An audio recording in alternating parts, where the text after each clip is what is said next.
বন্ধুরা, ইয়াজিদের বিরুদ্ধে কুফাবাসীর সাহায্যের প্রতিশ্রুতি আশ্বস্ত হয়ে হযরত হুসাইন রাদিয়াল্লাহু আনহু তার পরিবারের 19 জন সদস্য সহ প্রায় 200 অনুচর নিয়ে কুফার উদ্দেশ্যে রওনা হন ইরাকে। হযরত হুসাইন রাদিয়াল্লাহু আনহু এর শিবিরে পানির হাহাকার শুরু হয়ে যায়। এ সময় হযরত হুসাইন রাদিয়াল্লাহু আনহু তাদের উদ্দেশ্যে প্রদত্ত ভাষণে বলেন, আমি তো এখানে যুদ্ধ করতে আসিনি, এমনকি ক্ষমতা দখল করার জন্য আমি আসিনি। তোমরা আমাকে ডেকেছ, তাই আমি এখানে এসেছি।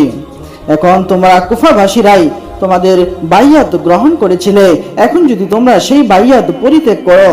কারবালার প্রান্তরে মহানবী সাল্লাল্লাহু আলাইহি সাল্লামের দৌহিত্র হযরত হুসাইন রাদিয়াল্লাহু আনহু এর মর্মান্তিক ঘটনা আমরা সবাই জানি, কিন্তু পুরোপুরি জানি না। শাহাদাত বরণ আশুরা দিবসকে আরো গুরুত্বপূর্ণ ও তাৎপর্যমণ্ডিত করেছে। কারবালার ঘটনা ইসলামের ইতিহাসে এক মর্মান্তিক কালো অধ্যায়। প্রিয় বন্ধুরা, 61 হিজরির এই মর্মান্তিক শাহাদাত বরণ মুসলিম উম্মাহর হৃদয়কে আরো বেশি ভারাক্রান্ত করে ফেলেছিল।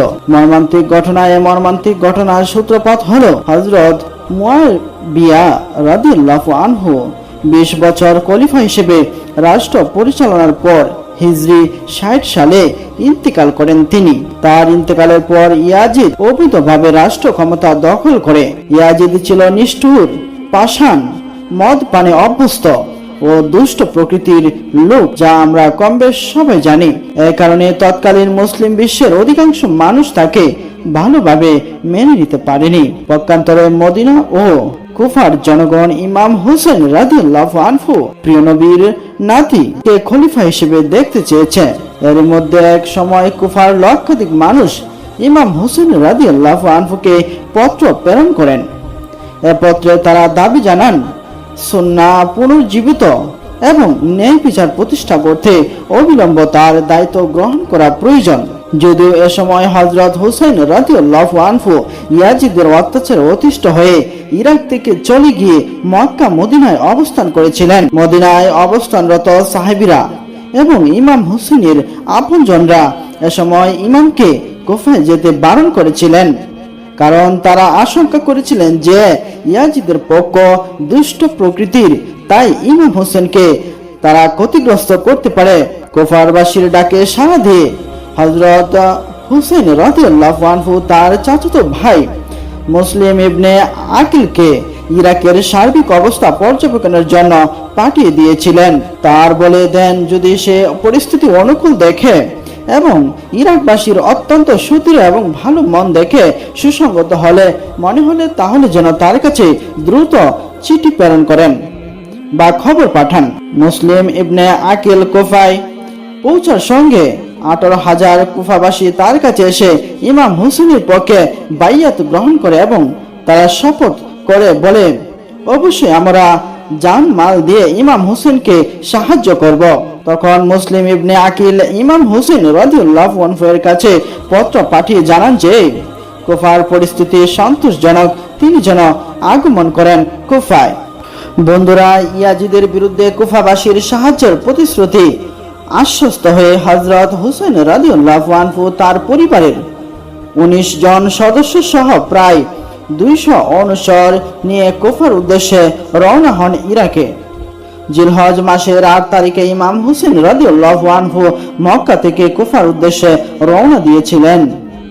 এই খবরে ইয়াজিদ উত্তেজিত হয়ে কুফার গভর্নর নুমান ইবনে বশির রাদিয়াল্লাহু আনহুকে পদচ্যুত করে উবাইদুল ইবনে জিয়াদকে কুফার দায়িত্ব প্রদান করে। ইয়াজিদ ক্ষমতা এবং তার জোরের অপব্যবহার করে ইমাম হুসাইন রাদিয়াল্লাহু আনহু যেন কোনোভাবেই ইরাকের কুফায় প্রবেশ করতে না পারে সে নির্দেশও দেয় পাপিষ্ট ইয়াজিদ। ওবায়দুল্লাহ বিন জিয়াদ কুফায় পৌঁছে সেখানকার জনগণকে কঠোরভাবে দমন করে এবং মুসলিম বিন আকিলকে হত্যা করে। এরপর ইমাম হুসাইন রাদিয়াল্লাহু আনহুকে প্রতিরোধ করতে চায় হাজার হাজার সৈন্যের একটি বাহিনী প্রেরণ করে ইমাম হুসাইনকে প্রতিরোধ করার জন্য। পরিবার ও সঙ্গীদের নিয়ে ইমাম হুসাইন রাদিয়াল্লাহু আনহু ছোট ছোট মা বোনদেরকে নিয়ে ফুরাত নদীর তীরে কারবালার প্রান্তরে পৌঁছলেন। ইবনে জিয়াদের বাহিনী তাদের অবরোধ করে ফেলে এবং ফুরাত নদীতে যাতায়াতের পথ বন্ধ করে দেয়। হযরত হুসাইন রাদিয়াল্লাহু আনহু এর শিবিরে পানির হাহাকার শুরু হয়ে যায়।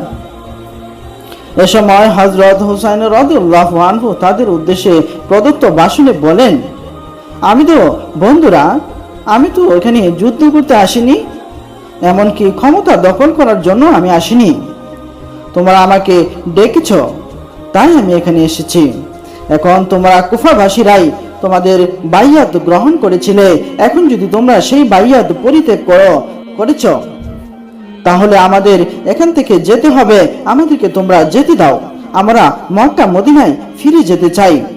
আমরা মদিনায় ফিরে যাই অথবা সীমান্তে কাফিরদের বিরুদ্ধে যুদ্ধ করি, অন্যথায় ইয়াজিদের কাছে গিয়ে তার সঙ্গে বোঝাপড়া করি। কিন্তু হযরত হুসাইন রাদিয়াল্লাহু আনহুকে নিঃশর্ত আত্মসমর্পণ করতে আদেশ দেয় ইবনে জিয়াদ। ঘৃণা ভরে এই আদেশ প্রত্যাখ্যান করেন ইমাম হুসাইন রাদিয়াল্লাহু আনহু। এই আদেশ আমার পক্ষে কোনোভাবেই মানা সম্ভব নয়। আমার জীবন চলে যাবে, কিন্তু আমি এই অসৎ আদেশ আমি কোনোভাবেই মেনে নিতে পারবো না। ইমাম হুসাইন রাদিয়াল্লাহু আনহু এর এই বক্তব্য শুনে মরহমের 10 তারিখ সকাল থেকে ইবনে জিয়াদের নেতৃত্বে প্রায় 4000 ইয়াজিদি বাহিনী হুসাইন রাদিয়াল্লাহু আনহু এর উপর আক্রমণ চালাতে থাকে। ইমাম হুসাইন রাদিয়াল্লাহু আনহু সাথীদের নিয়ে বীরত্বের সঙ্গে যুদ্ধ করতে থাকেন। এই যুদ্ধে একমাত্র ছেলে হযরত জয়নুল আবেদিন রাহমাতুল্লাহ আলাইহি ছাড়া পরিবারের শিশু, কিশোর, নারী সহ সবাই একে একে শাহাদাত বরণ করেছিলেন। মৃত্যুর আগ পর্যন্ত ইমাম হুসেন একাই লড়ে গিয়েছিলেন এবং যুদ্ধ চালিয়ে যান। শেষ পর্যন্ত অত্যন্ত নির্মম ও নির্দয়ভাবে ইমাম হুসেনকে শহীদ করা হয়। সীমার নামক এক পাপিষ্ঠ তার মস্তকটা দেহ থেকে বিচ্ছিন্ন করে ফেলে। শাহাদাতের পর ইমাম হুসেন রাদিয়াল্লাহু আনহু এর চিহ্ন মস্তক বর্ষা ফলকে বিদ্ধ করে এবং তার পরিবারের জীবিত সদস্যদের কাছে দামেস্কে ইয়াজিদের কাছে প্রেরণ করা হয়। ইমামের খণ্ডিত মস্তক দেখে ইয়াজিদ ভীত ও শঙ্কিত হয়ে পড়ে। বলা বাহুল্য যে কারবালার প্রান্তরে সে অশুভ দিনে পাপিষ্ঠরা যে নির্মমতা ও নির্দয়তার পরিচয় দিয়েছিল তা পাষণ্ড হৃদয়ের মনেও ব্যথা লাগে। পাষণ্ড হৃদয়ের চোখ থেকেও অশ্রু ঝরে। পাষণ্ড ইয়াজিদের চোখ থেকে এবং তার হৃদয়ে কোনো মায়া জন্মালো না। শাহাদাতের পর হযরত হুসাইন রাদিয়াল্লাহু আনহু এর দেহ মোবারক মোট 33টি বর্ষা ও 34টি তরবারির আঘাত দেখা গিয়েছিল। শরীরে ছিল অসংখ্য তীরে জখমের চিহ্ন। এ অসম যুদ্ধে একমাত্র ছেলে হযরত জয়নুল আবেদিন রাহমাতুল্লাহ আলাইহি ছাড়া 70 থেকে 72 জন শহীদ হয়েছিলেন। ইয়াজিদের এ জয়লাভ বেশি দিন টিকে থাকেনি। মাত্র 4 বছরের মধ্যে ইয়াজিদের মৃত্যু হয়েছিল। এর কয়েকদিনের মধ্যে মৃত্যু হয় তার পুত্রেরও। মহান রব্বুল আলামিনের কুদরত। কারবালার এই মর্মান্তিক হত্যায় জড়িত প্রতিটি ব্যক্তি কয়েক বছরের মধ্যেই তারা মৃত্যুবরণ করে।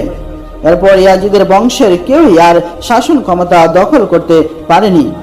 ইমাম হুসাইন রাদিয়াল্লাহু আনহু আজও সত্য ও ন্যায়ের প্রতীক হিসেবে মুসলিম উম্মাহর হৃদয় রাজ্যে বেঁচে আছেন।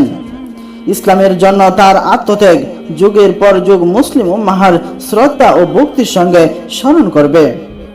তাৎপর্য ও শিক্ষা। ঐতিহাসিক কারবালার শাহাদাতের মাধ্যমে ইমাম হুসেন রাদিয়াল্লাহু আনহু প্রমাণ করে গেলেন, সত্য মিথ্যা, ন্যায় অন্যায়, হক ও বাতিল কখনো এক হতে পারে না। সত্যের বিষয়ে কোনো ছাড় নয়, প্রয়োজনে শহীদ হতে হবে। এই শাহাদাতের মাধ্যমে তিনি সব সত্য সন্ধানী মানুষকে শিখিয়ে গেলেন, অসত্যের কাছে, জালিমের কাছে, জুলুমের কাছে কারোর কাছে মাথা নত করবে না। প্রয়োজনে জীবন দিবে, তারপরও অন্যায়ের কাছে মাথা নত করবে না। তাই তো উপমহাদেশের প্রখ্যাত রাজনীতিবিদ ও স্বাধীনতার বীর সৈনিক মাওলানা মোহাম্মদ আলী জহর বলেছেন, কাতলে হুসাইন আসলে মে মর্গে ইয়াজিদ হায়, ইসলাম জিন্দা হতা হায় হায় হার কারবালা কি বাদ। মূলত কারবালার ইমাম হুসেনের শাহাদাতের মধ্যেই নিহিত ছিল ইয়াজিদের মৃত্যু, আর প্রতিটি কারবালার পরেই ইসলামের নব উত্থান ঘটেছিল।